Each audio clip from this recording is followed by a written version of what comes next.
আগামী সংসদ নির্বাচনে প্রশাসনের কেউ যদি জনগণের রায়কে প্রশ্নবিদ্ধ করার চেষ্টা করে তাহলে দেশের মানুষ আবারও গণতান্ত্রিক আন্দোলনে নামবে বলে মন্তব্য করেছে বিএনপি। সকালে জাতীয়তাবাদী রিকশা ভ্যান অটোচালক দলের আয়োজনে শহীদ রাষ্ট্রপতি জিয়াউর রহমান ও সাবেক প্রধানমন্ত্রী বেগম খালেদা জিয়ার কবরে শ্রদ্ধা জানিয়ে এসব কথা বলেন বিএনপির জাতীয় নির্বাহী কমিটির যুগ্ম মহাসচিব হাবিবুন নবী খান সোহেল।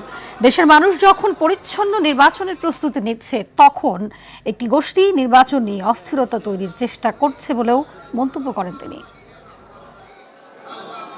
নির্বাচনকে সামনে রেখে নানা জোটের ছদ্মাবরণে তারা বাংলাদেশের রাজনৈতিক পরিস্থিতিকে অস্থির করতে চাচ্ছেন।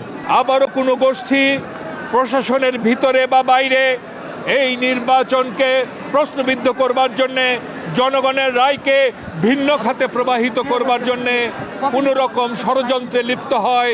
শহীদ জিয়ার সৈনিকরা প্রয়োজনে সেই আন্দোলনকে আবারও মাঠে নিয়ে আসবে।